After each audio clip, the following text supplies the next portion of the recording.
Portanto, aqui apenas uma nota das várias cartas temáticas que existem no âmbito do POEM. Portanto, há duas para a navegação, uma de situação atual e potencial. Aqui apenas uma ilustração da carta temática para a componente de navegação, quer na situação existente, quer na situação potencial. Portanto, como se vê, os portos e as marinas estão todos identificados com as corzinhas. Portanto, o nível de detalhe ao nível do POEM, estamos a uma escala muito pequena, portanto, não será muito grande.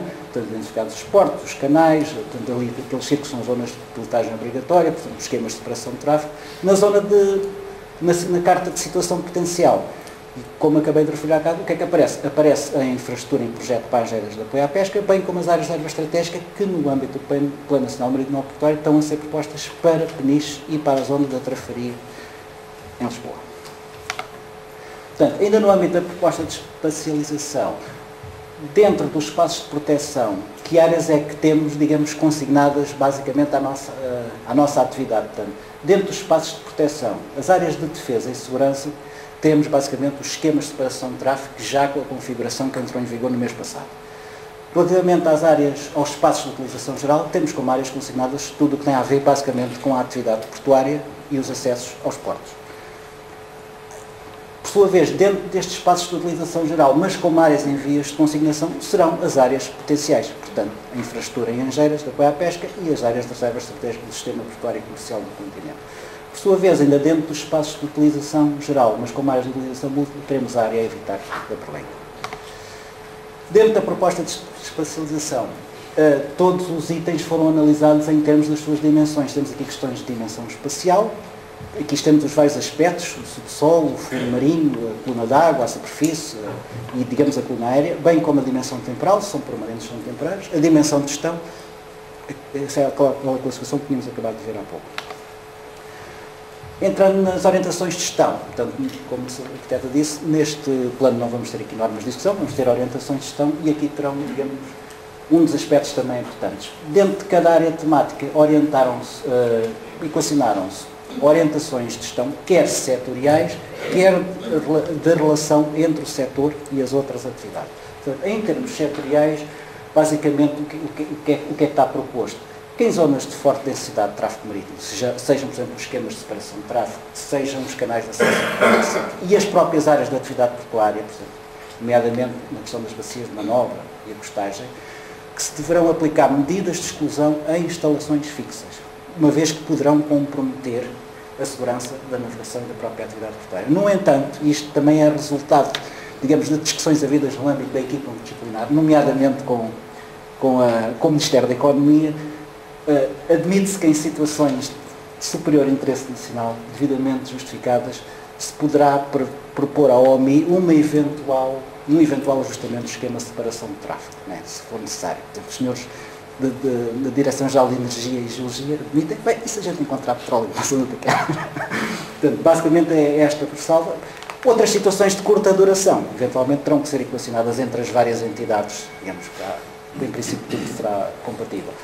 Um dos aspectos que é focado até também na avaliação ambiental, que é levantar alguma pequena crítica, que temos aqui um bocado uma posição majestosa, mas não é bem o caso. O que a gente quer esclarecer é o seguinte: sempre que estamos em atividades de transporte marítimo, navegação ou portuária, dirigida à atividade comercial, e entendamos aqui que a atividade final consideramos transporte de mercadorias e pessoas, incluindo os cruzeiros oceânicos, e atenta à sua relevância na economia marítima, deverão, em caso, mas já só depois de exploradas todas as medidas de gestão, quer temporal, quer espacial, em caso mesmo do que exista um conflito, nesse caso, consideramos que a parte ligada à atividade comercial deverá ser considerada prioritária sobre a atividade homóloga relativa ao recreio náutico, desporto e pescas.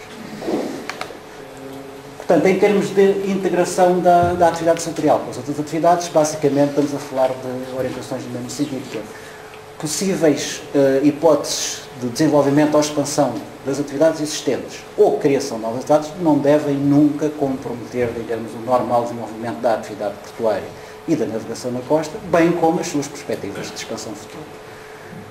A um nível mais geral, consideramos que, digamos, a atividade, a grande temática da navegação não será incompatível com as restantes atividades e poderão sempre, quase sempre, ser aplicado medidas de gestão espacial e temporal. Contudo, numa zona mais micro, e estamos a falar basicamente já na zona do domínio portuário, admitimos que poderão mesmo ter que ser restritas, não é? Então, mesmo excluídas algumas atividades, tanto como umas orientações que temos ali, que em determinadas zonas, serem excluídas menos algumas atividades que podem perigar a atividade portuária, ou a navegação, ou mesmo a própria atividade em si. Estamos a falar de organização de regatas, de zonas de banho, mergulho, pesca, etc.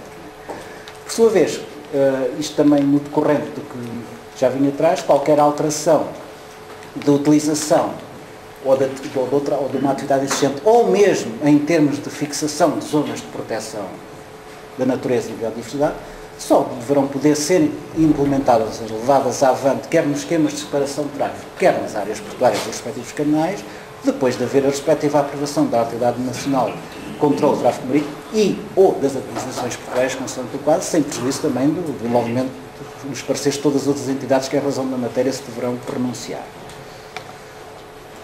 Agora, passando para o programa de ação, aqui eu gostaria de distinguir entre dois tipos de ações.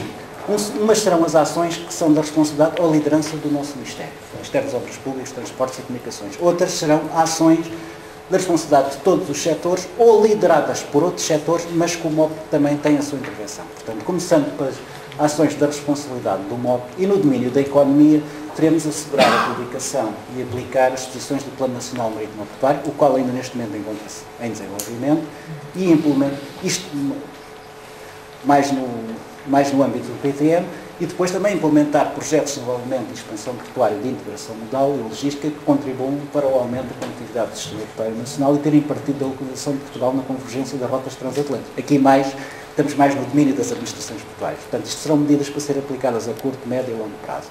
No âmbito dos recursos naturais, concretizar o Plano Nacional de Acolhimento de Navios em Dificuldades. Plano este que já está a ser iniciado. Prevê-se está concluído para o ano que vem, portanto, medida a curto, médio prazo. Em termos de governança, nomeadamente na segurança, estender a cobertura do sistema de controle de tráfego marítimo do VTS a áreas autónomas dos Açores da Madeira. Uma medida a médio prazo, muito dependente dos recursos financeiros que vierem a haver, uma vez que os estudos já estão terminados.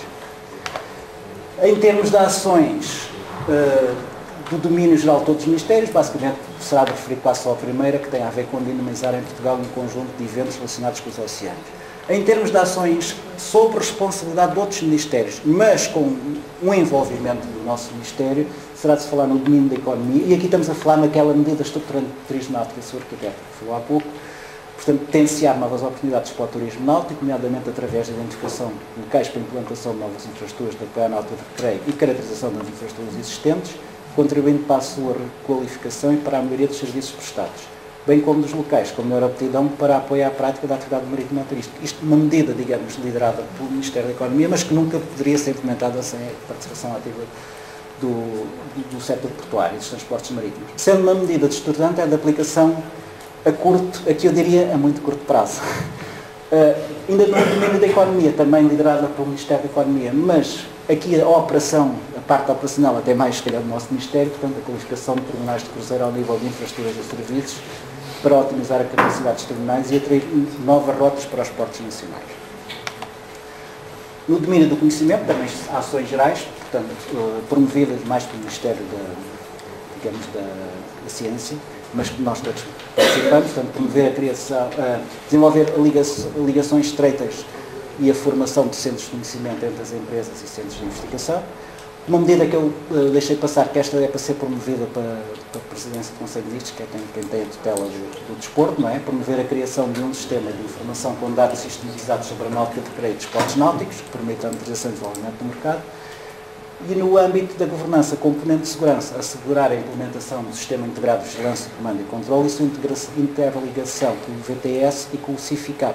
Ora bem, aqui isto é basicamente uma medida do Ministério da Administração Interna. O Ministério das Obras Públicas entra só na componente de integração, do aproveitamento da infraestrutura do VTS para componentes civis. Parte essa, da parte do IPTM, já está concluída. Por sua vez, e por último, no âmbito do Programa de Monitorização, dentro das duas diversas componentes, só para dar uma nota, que no âmbito dos indicadores relativos à capacidade produtiva, haverão uma série de indicadores que terão de contar com, digamos, a participação bastante ativa do Ministério. basicamente, para dar uma ideia muito genérica, era isto. Muito obrigado por tudo. Muito obrigado.